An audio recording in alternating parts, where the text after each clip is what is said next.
नमस्ते दोस्तों, मेरा नाम है शुभम वर्मा और आपका स्वागत है हिस्ट्री ऑफ थिंग्स में।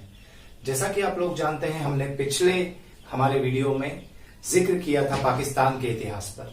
तो पाकिस्तान के उस इतिहास के अंदर हम लोगों ने जिक्र किया था सिंध पर, और सिंध के अंदर हमने बताया था किस तरह से राजा दाहिर का शासन था, और राजा दाहिर के शासन के ऊपर हमला कर मोहम्मद बिन कासिम जो है उसने वहां पर वापस से कब्जा किया था, और धीरे धीरे करके इस्लामिक इन्वेजन वहां पर बढ़ते चले गए थे।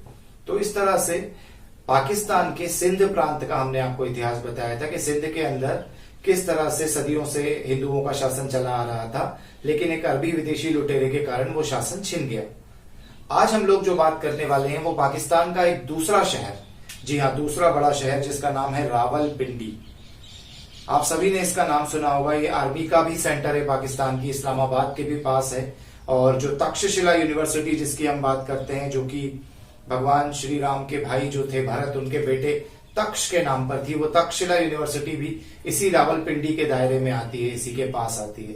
तो रावलपिंडी का नाम रावलपिंडी कैसे पड़ा, और मोहम्मद बिन कासिम के बाद किस तरह से हिंदू शासकों ने वापस पाकिस्तान पर कब्जा किया, ये हम आप लोगों को आज बताने वाले हैं। वैसे तो उसका नाम पाकिस्तान नहीं था, पाकिस्तान 1947 के बाद पड़ा है, लेकिन आप लोगों को एक इंटरेस्टिंग फैक्ट इस वीडियो में जानने को मिलेगा कि जो रावलपिंडी है वो रावलपिंडी का नाम बप्पा रावल के ऊपर है। जी हाँ, बप्पा रावल के ऊपर रावलपिंडी नाम रखा गया है, जो कि आज भी पाकिस्तान के उस शहर का नाम है। तो ऐसा क्या किया था बप्पा रावल ने जिसके कारण बप्पा रावल के नाम पर रावलपिंडी नाम का शहर है। तो आइए हम जानते हैं हिस्ट्री को। जैसा कि मैंने आपको पिछले वीडियो में बताया था कि 712 ईस्वी में मोहम्मद बिन कासिम ने अटैक कर राजा दाहिर को हरा दिया था।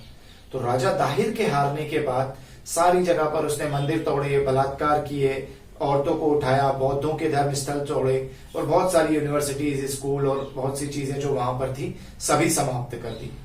उसके बाद उसी समय में बहुत सारे लोग दुखी थे, और उन्हीं दुखी लोगों में से एक थे हरित ऋषि।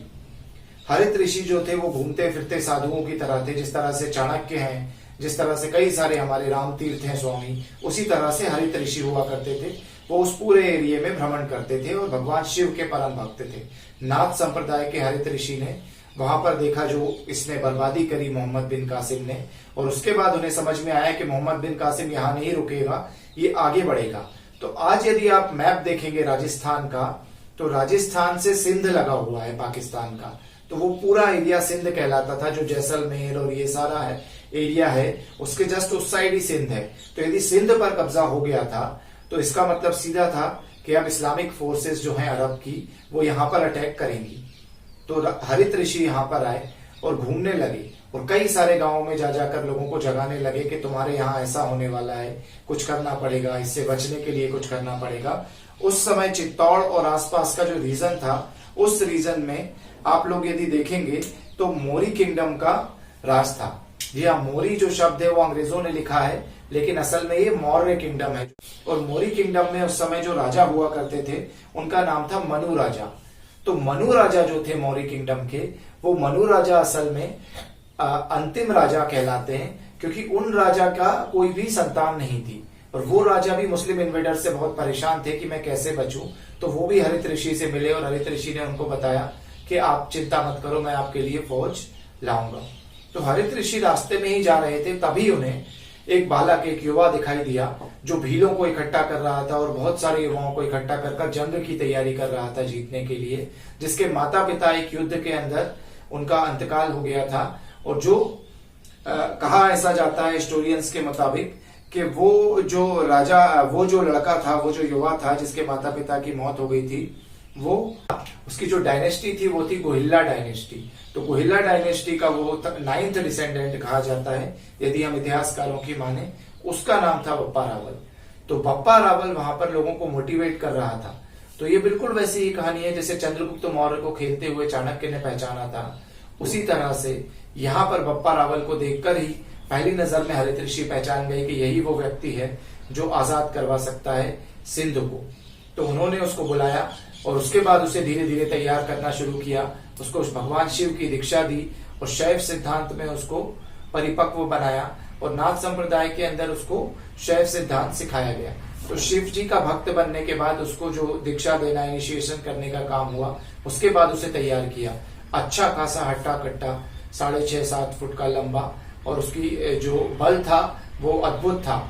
तो वो जब सेनाओं को इकट्ठा कर रहा था तो उसको उन्होंने तैयार करना शुरू किया। तो धीरे धीरे फिर वो मौर्य किंगडम का जो राजा था, मौर्य किंगडम हमें उसे कहना चाहिए, उसका राजा मनु राजा जो था उसके पास गए और उन्होंने कहा कि आपको क्या चाहिए। तो उन्होंने कहा मेरे पास पैसा बहुत है, मेरे पास सिपाहियों की कमी है। तो उन्होंने, जो हरित ऋषि थे, उन्होंने सारे किंगडमों से, सारे गांवों में जो वो घूमे थे, जैसलमेर और आसपास के एरिया में, उन सभी जगहों से उन्होंने बहुत सारे युवक जो गांव के थे, जो खेती करते थे, उन सभी को बुला लिया। तो वो सभी आकर तैयार हो गए। अब जरूरत थी एक किंगडम में कमांडर की। तो बप्पा रावल को उन्होंने अपना कमांडर चुना। उन्होंने राजा को भी बोला मौर्य वंश के कि मनु राजा, आप बप्पा रावल को अपना कमांडर चुनिए और आगे कूच कीजिए। तो उस तरह से बप्पा रावल ने चित्तौड़ की सेना के कमांडर बने, और चित्तौड़ की सेना के कमांडर बनने के बाद वो सारा का सारा जो किंगडम था, उस किंगडम ने आगे बढ़ना शुरू किया।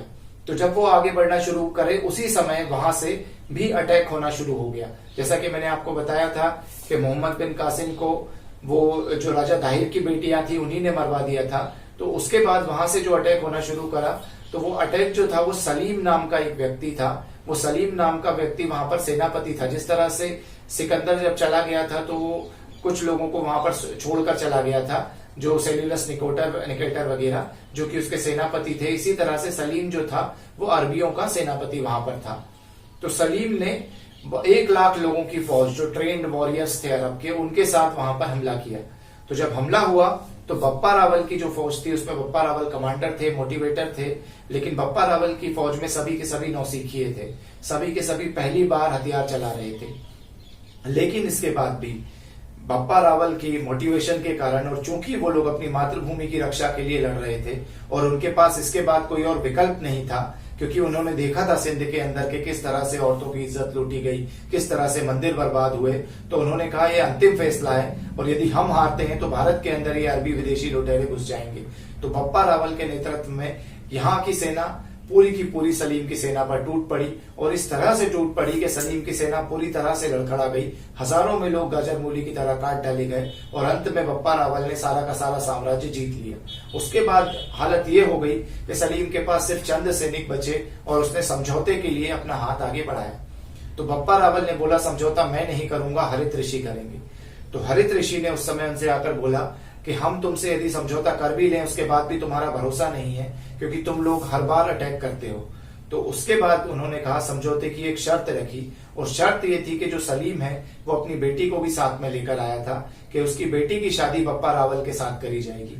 तो सलीम बहुत दुखी हुआ, लेकिन उसको वो शर्त माननी पड़ी, और इस तरह से समझौता हुआ। जिस तरह से चाणक्य ने चंद्रगुप्त मौर्य की शादी सिकंदर के सेनापति से करवाई थी, उसी तरह से यहाँ पर हरित ऋषि ने बप्पा रावल की शादी सलीम की बेटी से करवा दी। तो उसके बाद वहां पर समझौता हुआ, लेकिन समझौते के बाद भी बप्पा रावल वहां पर रुके नहीं। जहां जहां तक भारत में इस्लामिक इन्वेडर ने कब्जा किया था, उन्होंने वो सारा का सारा कब्जा छुड़ाया। यहाँ तक कि बलूचिस्तान, कांधार और ईरान का कुछ इलाका भी बप्पा रावल के अंडर में आ गया, जो कि पहले भारत का ही था। इस्लामिक इन्वेडर्स ने, अरबियों ने छीन लिया था, तो वापस बप्पा रावल ने उतना बड़ा साम्राज्य बना लिया। तो इस तरह से बप्पा रावल ने युद्ध जीतते जीतते जीतते वहां तक पहुंचे, और उसी के कारण जो वो रावलपिंडी का क्षेत्र है जहां पर कई सारे युद्ध हुए, उस रावलपिंडी का नाम रावलपिंडी रखा गया।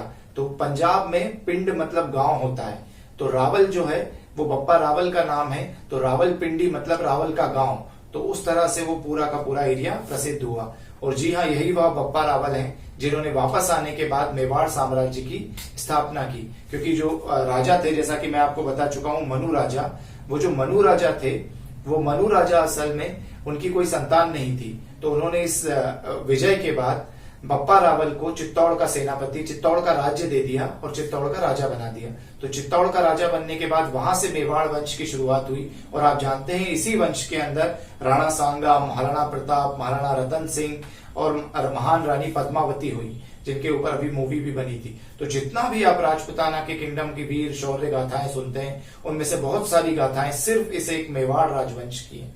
तो ये सारा का सारा मेवाड़ राजवंश जो है, इसकी स्थापना बप्पा रावल ने की थी, और उसी बप्पा रावल के नाम पर आज रावलपिंडी नाम का शहर पाकिस्तान में बसा हुआ है। तो जो पाकिस्तान को बहुत सारा भ्रम है कि पाकिस्तान का इतिहास जो है वो अरबियों का है या ऑटोमन एम्पायर का है, लेकिन पाकिस्तान का इतिहास भारतीयों का इतिहास है, भारत का इतिहास है, राजपूतों का इतिहास है। जैसा कि मैंने पिछले वीडियो में भी बताया था कि लव और कुश के वंशज भी वहां पर रहे थे, तो उसी तरह से रामायण के समय से लेकर चंद्रगुप्त मौर्य के समय से लेकर राजा दाहिर तक और दाहिर के बाद बप्पा रावल तक इस तरह के शूरवीर राजाओं ने उस पूरे एरिया पर पहले कभी राज किया है। तो इस तरह से हम लोग आपको और इतिहास की गाथाएं अगले कुछ वीडियोस में लेकर आएंगे। आपको यदि वीडियो अच्छा लगे तो लाइक करें, सब्सक्राइब करें और अपने मित्रों से शेयर करें। और ये मैंने इस वीडियो में जितनी भी बातें बोली हैं, इसके तथ्य और सोर्सेस को मैं नीचे कमेंट्स में या डिस्क्रिप्शन में डाल दूंगा। तो इसमें से कोई सी भी बात ऐसी नहीं है जो कहीं पुस्तक से नहीं ली गई है। तो ये सोर्स और साइटेशंस के साथ कही गई बातें हैं, तो आप इन्हें कहीं भी कोट भी कर सकते हैं। तो आज हम लोग आपसे विदा लेते हैं। धन्यवाद।